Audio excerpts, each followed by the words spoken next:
अस्सलाम वालेकुम जी, मैं हूं नजमुल हसन बाजवा। व्यूअर्स, हमारे खित्ते में सूरत हाल बहुत ज़्यादा तब्दील हो रही है।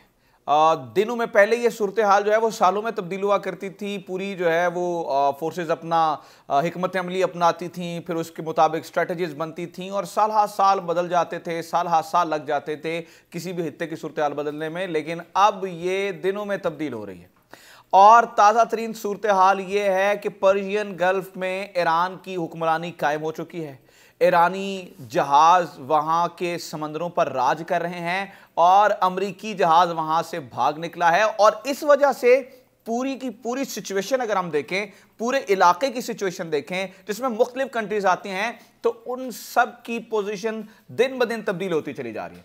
कभी हम देखते हैं कि सऊदी अरेबिया, आपने कभी महसूस किया कि यकदम ही वो तब्दील क्यों हो गया? उसमें बेशक बहुत सारे फैक्टर्स थे। कभी वो हमें धमकियों देने पे उतर आता है, कभी वो हमारे तरले करना शुरू हो जाता है। तो इन सारी चीज़ों के पीछे कहीं ना कहीं जो समंदर का इलाका ना है, ये बहुत ज़्यादा मैटर करता है। एक बड़ी दिलचस्प चीज़ हुई है जो कि आज मैंने आपके साथ शेयर करनी है, जिसकी वजह से इस पूरे खित्ते की सूरत हाल बदल गई है। ईरान किस तरह से जो गल्फ के पानी है उनके ऊपर राज कर रहा है और अमेरिका, यहाँ से अमेरिकन नेवी भागी क्यों है, उनकी जो यहाँ पर फौज थी और एयरफोर्स के जो जहाज़ यहाँ पर डिप्लॉय थे वो भागे क्यों हैं, ये आज आपको मैं इंटरेस्टिंग स्टोरी सुनाने वाला हूँ। लेकिन पहले इससे आप ज़रा खबर सुन लें कि हुआ क्या है। अच्छा, हुआ ये है जनाबे वाला, खबर ये है कि Iran unveils its largest military vessel during missile drill. ये अल जजीरा ने खबर छापी और इस वजह से जो ये खबर है, इस वजह से पूरी सूरत हाल तब्दील हो गई है। और ईरान तो साथ स्ट्रांग हुआ ही है, साथ में जो पाकिस्तानी स्टांस जो उभर के सामने आया और पाकिस्तान स्ट्रांग हुआ है, वो बड़ी दिलचस्प चीज है। तो हुआ जनाब ये है कि ईरान ने अब अपना सबसे बड़ा बहरी जहाज, जिसका नाम जो IRIS मकरान है, ये IRIS मकरान की आप तस्वीर भी देख लें, ये IRIS मकरान है, ये उसने अब अपने ओमान के पानियों में उतार दिया है, ओमानी समंदर में उतार दिया है। अच्छा, ये जहाज की दिलचस्प बात ये है कि एक तो ये बहुत बड़ा जहाज है, ठीक है, और इसमें इतना फ्यूल है कि ये दुनिया के 3 चक्कर लगा सकता है बगैर रिफिल किए हुए। इसके ऊपर हेलीकॉप्टर्स मौजूद हैं, ये सरफेस टू सरफेस जो है वो मिसाइल मार सकता है। इसके अलावा ये स्पेशल ऑपरेशंस में अपनी जो फोर्सेस हैं उन्हें डिप्लॉय करने के लिए इस्तेमाल होता है और इसकी वजह से पूरे इलाके में एक धाक बैठ चुकी है। अब आप मुझसे ये कह सकते हैं कि हुजूरे वाला, ये तो सूरज को चिराग दिखाने वाली बात हुई। अमेरिकन नेवी दुनिया की सबसे बड़ी नेवी है, उनके पास इतने बड़े जहाज हैं, तो अगर ईरान ने कोई बहुत बड़ा जहाज भी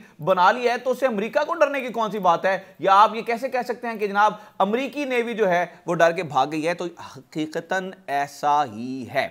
असल में अब मैं आपको कहानी सुनाता हूं कि अमेरिका ने एक चाल चली थी।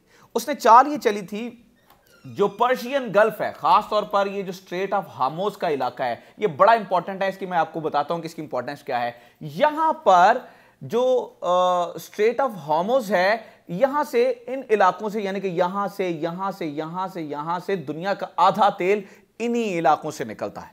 और दुनिया के जब तेल निकलता है तो उन जहाजों को आपने समझना है कि वो इस कर्व से होके गुजरना पड़ता है। यानी कि जब भी दुनिया के तेल लेके जो है वो जहाज निकलेंगे तो उन्हें इस कर्व से होकर निकलना पड़ेगा। अब मजे की बात यह है कि यहां पर है ईरान, ठीक है, तो ईरान क्या कर सकता है? वो इस पूरे इलाके को चोक कर सकता है, वो बंद कर सकता है और ईरानी नेवी की इंपॉर्टेंस जो है वो यहां पे बहुत ज्यादा बढ़ जाती है।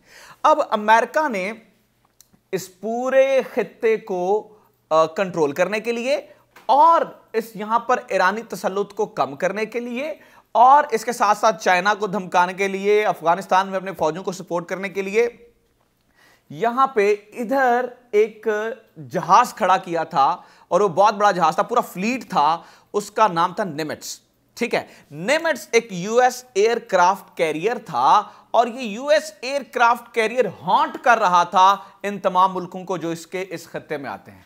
अब रिसेंटली हुआ यह है कि जो ही जब बात एग्रेसिव हुई, जो ही हमने ये सुना कि आखिरी 5-7 दिनों में अमेरिका ईरान पे हमला कर सकता है, तो जो उनकी एक्सपेक्टेशंस थी कि ईरान डर जाएगा, ईरान डरा नहीं। ईरान ने क्या किया? ईरान ने ये किया, ईरान ने अपनी ड्रिल्स मजबूत कर दी, मजीद करना शुरू कर दी।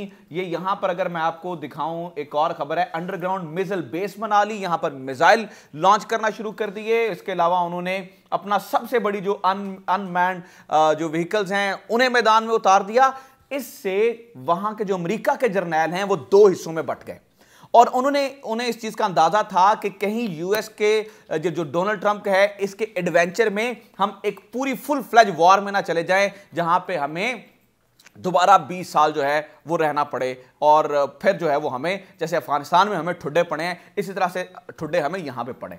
तो हुआ ये कि उन्होंने ये जो निमिट्स है, मैं आपको निमिट्स की तस्वीरें भी दिखा देता हूं ताकि आपको पता चले कि ये कितना बड़ा जो है वो जहाज था, एयरक्राफ्ट कैरियर। तो निमिट्स को उन्होंने क्या किया, उन्होंने वापस बुला लिया।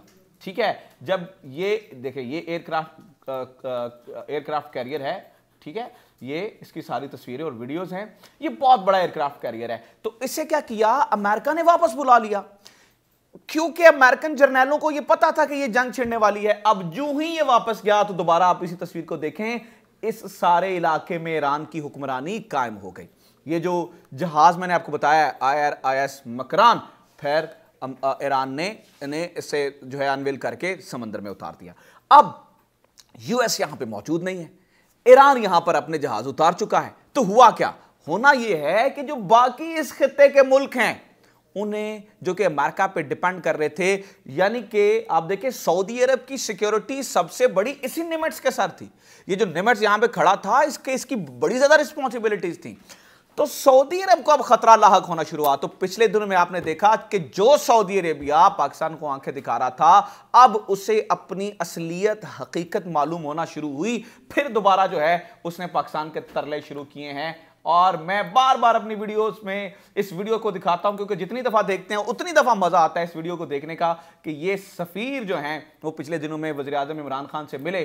ठीक है, ये सऊदी सफीर मिला और Imran Khan, check the body language of him, कि वो किस तरह से उन्होंने जो है वो रिस्पॉन्ड किया उसको। इसकी वजह भी ये है कि सऊदी अरब को पता चल गया है कि भाईजान आप ही बड़े भाई हैं, आपने हमें बचाना है और आप ही हुजूरे वाला कुछ मेहरबानी करें, देखें। लेकिन इसकी सारी वजह बताया मैंने, सिर्फ इस एक चीज की वजह से पूरे खित्ते की जो सूरत हाल है वो बदलती चली जा रही है, क्योंकि ये जो स्ट्रेट ऑफ हार्मोज है ये बहुत इंपॉर्टेंट है और ईरानी जहाज यहां पर आ चुके हैं, उन्होंने अपनी धाक बिठा ली है। और पिछले दिनों में इसी स्ट्रेट ऑफ हार्मोज में Iran is not coming slow, it is not coming slow, you know. उन्होंने देखे पिछले दिनों में क्या किया, Iran tells South Korea not to politicize seize vessel demands release of funds.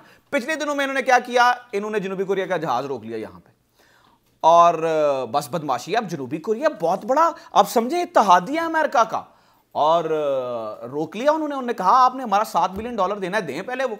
और ये वो जहाज था जिसे रोका गया था और इसका बड़ा फड्डा बना। तो अब आप समझ सकते हैं कि इस कदर जो है वो ईरान का तसल्लुत गल्फ के पानियों पर कायम हो चुका है। और इसी वजह से जो आप जो है ना वो चेहरे बदलते हैं ना, देख रहे हैं मुख्तलिफ लोगों के, मुख्तलिफ मुल्कों के सरबराहों के, वो इन्हीं डेवलपमेंट्स की वजह से बदल रहे हैं। Well, this is all happening right now. हमारे खित्ते में अभी जो है वो ये सूरत हाल चल रही है।